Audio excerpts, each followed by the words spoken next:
Sorry for the delay in the Call of Duty news of the week, but I've been recovering from my birthday weekend. Now that I'm back to about 80%, that's still more effort than most news guys gives anyway, so let's get right into it. Some huge news was announced during the PlayStation Experience keynote that the first DLC pack called Awakening will be released in early 2016 on the PlayStation first, since Activision is spelled with a $sign.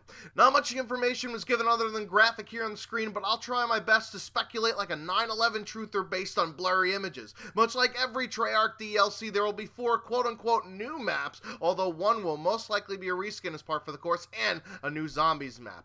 The first map is called Skyjacked, and it's 110% confirmed to be a remake of a map that it rhymes with from Black Ops 2. Hijacked. Instead of a ship in the ocean, it's a flying spaceship because it's 2065, bitches. Trace the outline of both the maps and you'll see bumps in the middle, and unfortunately, they are cancerous, just how this map will play in Black Ops 3. As you saw with Nuketown stylized with a 3, taking old maps and putting them in new games is a disaster covered up by nostalgia. Next up is Rise, which many people seem to think looks like a remake of Array from Black Ops, but why would they remake the worst map in that game that wasn't a DLC map? This is Treyarch after all, so 2 map remix and 1 DLC isn't something I'd put past them. Anyways, judging from that one still image in the picture, this map will definitely play like shit. How do I know, you ask? It's a fucking snow map, that's why. Snow maps and Call of Duty just don't mix. Just ask Block, Derail, Subbase, Salvage, Grid, WMD, Discovery, Berlin Wall, Stockpile, Silo, Outpost, Downhill, Frost, Whiteout, Sub-Zero, Drift, Horizon, Kremlin, and Stronghold. All shit maps.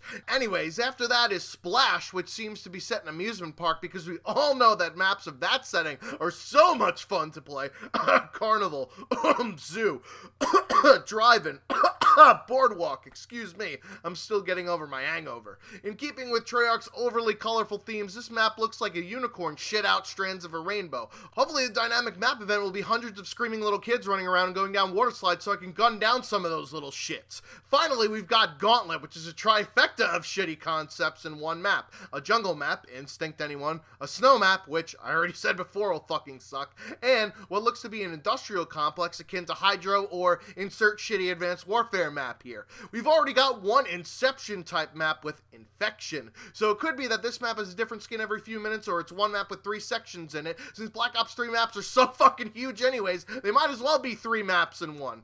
And the zombies experience is called Der Eisendrache, which is German for running around in circles. Set in a castle which people later found out to be Hohenweifer Castle in Austria, this leads me to believe that this will take place with the original 4 cast of characters which were used in the Giant, because why the fuck would people in a Chicago-like city end up in a castle? Especially when it's much easier for people in Germany to migrate over to Austria since the language is exactly the same. Angry shouting in your face. It's nice to know that Activision wasted their money on hiring actors that would only appear in one zombies thing. Next in the news-filled week were 2 hotfixes, the first of which set the arena rules to be the same as in the Call of Duty World League qualifiers, and fix some map exploits, hopefully, like this one on Nuketown. Seriously, how do you introduce an exploit in a map that's been in 2 previous fucking titles? And the biggest of all for this hotfix were the Scorestreak buffs. Going down the list, the HCXD will now kill anyone even with Flak Jacket on, thus rendering the perk useless against shit kids that would just want to play a driving racing game instead of a shooter. Same with the Dart and players that want to play a flight simulator. The Talon got a buff to the AI control damage, but still nothing about what happens when the AI accidentally shoots you.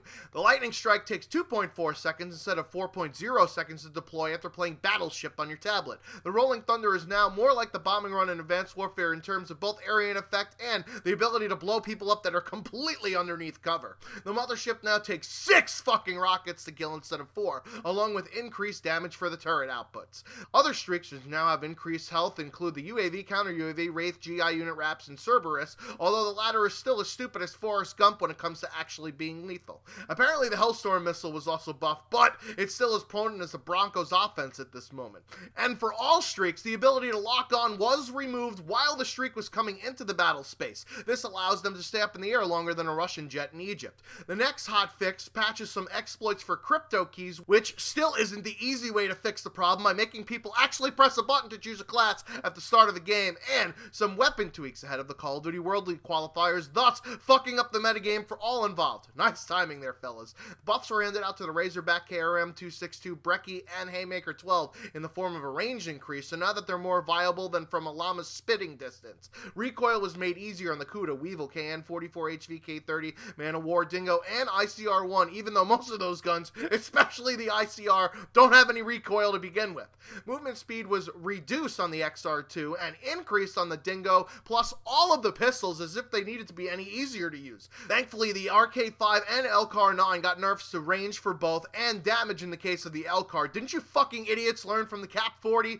The 48 Dredge and the M8A7 had fire rates decreased, even though the M8A7 just had its fire rates increased in the last hotfix. I'm beginning to think that you fuckers are just making the changes for the sake of making changes. Got nothing to do at work? Let's tick one thing up and one thing down the next time. Hey, way to earn your fucking paycheck, fellas. The VMP and Vesper also got slight nerfs so that people won't cry about them as much, even though good SMGs make a Call of Duty game better. Anyone remember Advanced Warfare before the ASM-1 buff? Lastly, 2 videos were uploaded onto the Call of Duty YouTube channel, which are tutorials on how to use features which will certainly be converted into the microtransaction slot machines in the near future. Better get people onboarded with how it all works so that you can get addicted to it and throw money at the screen, just like a Destiny developer would say. First was a tutorial on the black market, and judging by the like to dislike ratio, it seems that we're still in the honeymoon phase. Anyways, Vaughn himself goes over how the whole system all works, even though he neglects to explain that there's almost no point in the 30 crypto keybacks because you tend to get better stuff in the 10 if you add up the 10